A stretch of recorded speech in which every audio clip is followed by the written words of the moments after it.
Hey guys, Aaron here from Julia Guitars, and welcome to my workshop. Today I'm going to be working on a guitar. It's not a guitar I built, but it's a guitar I own. And this is a Friedman Vintage S. I've owned this for several years now and love playing this guitar. But over time, the nuts slots have kind of worn down. And this is just natural with any guitar. So if you can hear, if I play some of the higher strings, the first fret kind of rubs on the E string, and it's starting to happen on the B string as well. So I basically just need to raise those nut slots. And there's two ways to fix this. One is you can either replace the nut, which can kind of devalue the guitar. This guitar was made by Grover Jackson of Jackson Guitars. Have a lot of respect for him. And also there's like some nitrocellulose finish that was sprayed over the sides of the nut. So you'd have to kind of score that, knock the nut out, and like I said, it'll devalue the guitar. So I don't want to do that.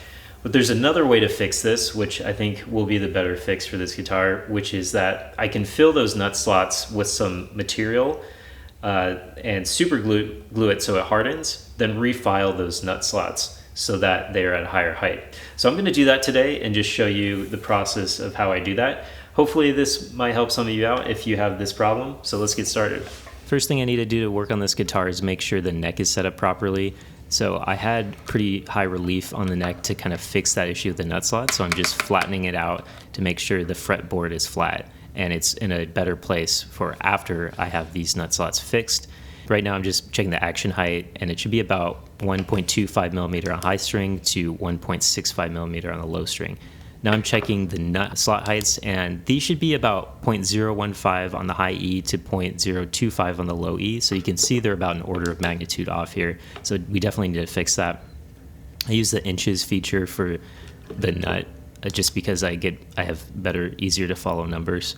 And then this is some powder, some nut rescue powder that I got from Stu Mac. You can use this to glue into the nut, and it's just basically the Graphtec Tusk nut material. And you can make your own by grinding up a nut or grinding up some bone and using it, but it's just easier for me to buy it, and it comes in a lot of it in a big jar. So I've had this for years, and it's worked for several years. Now I'm using some rulers to move the strings out of place while I'm working on the nut. And then I put some blue painter's tape on here just to protect the fretboard when I start super gluing that material into the nut.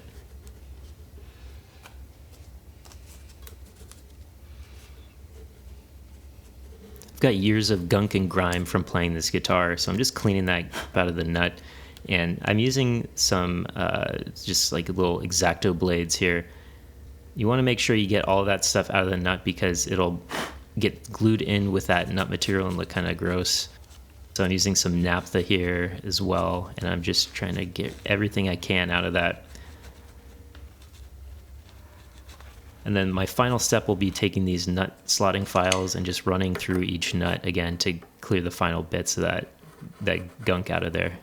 These are the Music Nomad nut slotting files. We'll highly recommend them. I think they're the best value for money.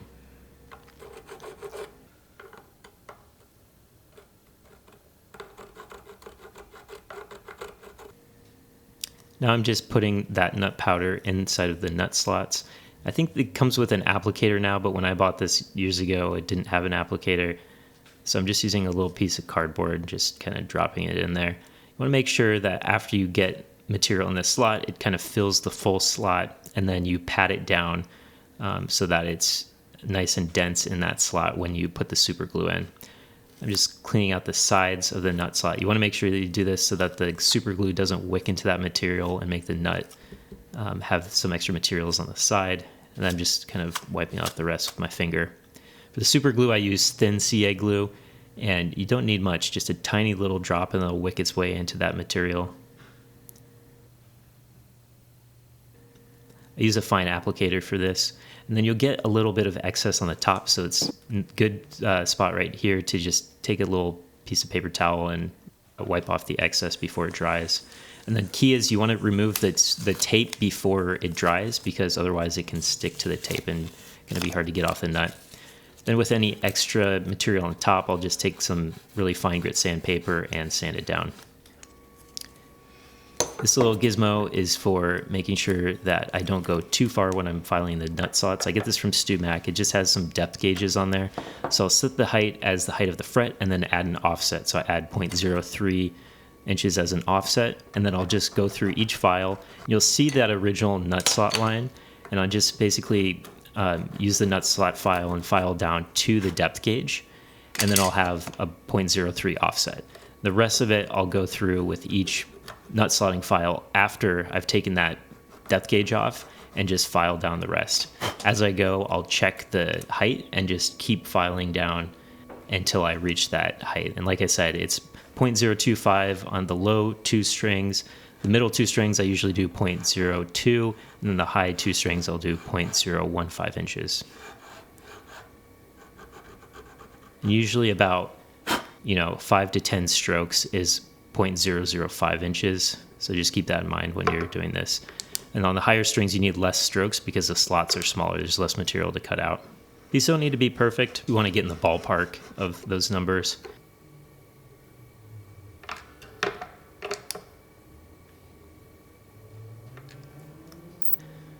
And now I'm just going back through and setting up the guitar, and you might need to make some adjustments after raising the action height or lowering it.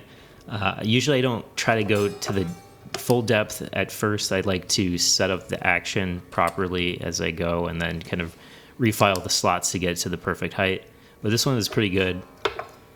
And as you can see, the action height's much higher now just because those slots are higher, so I'm just lowering it. And then if you remeasure those nut slots, they'll be a little lower than what you originally measured them as, so just keep that in mind. This is such an easy trick, and it definitely puts my guitar in a much better playable state.